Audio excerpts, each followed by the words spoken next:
certainly drama to spare in the West Wing, in case you didn't notice. In recent days, tensions between President Trump's son-in-law and senior advisor Jared Kushner and Trump's chief strategist Steve Bannon have gotten so bad that Mr. Trump told them to work it out or he would.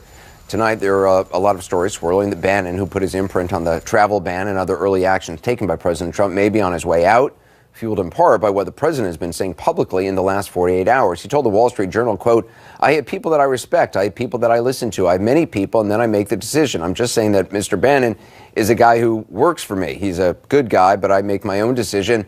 I don't have people making decisions." To many, it didn't sound too subtle there. A lot to discuss. Joining me now is Glenn Beck, nationally syndicated radio host and founder of The Blaze. Glenn, I mean, you haven't been, obviously you're no fan of Bannon. There was this quote from Newt Gingrich in the Washington Post, and I just want to read it. He said, "Bannon is a brilliant pirate who has had a huge impact, but White Houses in the end are like the U.S. Navy, corporate structures, and very hard on pirates." Is he right? I mean, is this just a matter of different styles, or is more going on here? No, I don't know. I mean, I hate to make this into a reality show, especially with a reality show president, and, you know, who's going to be next to be voted off the island. But I think that Bannon was instrumental in a few things that didn't go well for the president, and the president likes to win. Also, I mean, I don't know anybody who would bet against the son-in-law winning in the end. Yeah. What's disturbing here is a couple of things. When you bring a guy in who was supposedly on the outside and gave Breitbart really to the campaign, when he leaves, what does he do on the outside? Right, there's a danger in him being on the outside. Yeah, and a danger in two ways. Is he on the outside but still kind of in, so he's influencing from a distance, or is he angry and turns that populist ire against the president? There's, you know, with what he's done just this week with Syria, North Korea, even dropping the Moab today, Russia, the Export-Import Bank, those things were all very big with the far right and the populist movement that was angry. You don't inflict a wound on them. They're now thinking, who is this guy? Do they feel betrayed?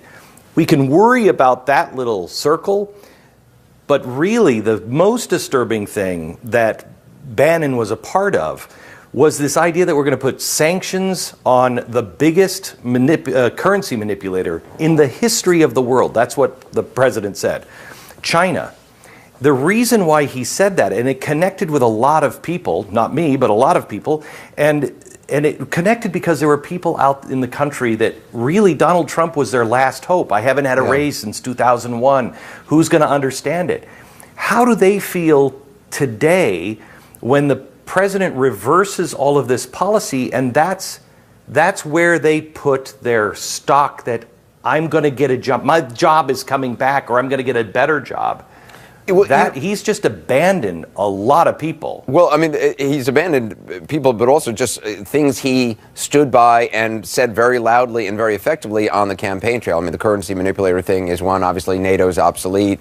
Now it's not obsolete, even though nothing really has changed with NATO. It's just the president has changed, but he doesn't even acknowledge that he's changed. I keep thinking about the other Republican candidates who were against him in the primary, who, you know, were kind of, you know, had policy positions and were sort of trying to be presidential and stand by positions. And Donald Trump, you know, very effectively, obviously, but was able to basically just kind of take some very extreme positions and kind of make fun of the others, but now has adopted the very positions he ran against and effectively won against. This is so far, I mean, I can't speak for tomorrow, but today, so far, it's not my worst nightmare. My worst nightmare was that the president would turn to Steve Bannon and he'd go down this populist, burn it to the ground ideology. The good news is he's not going that way. But the next question is, where is he going? Is he going left? Is he going, he's not going conservative. And who is he going to have left in the end? Who's going to believe him? This is why I warned my audience and America that he doesn't have a core. he goes for the win.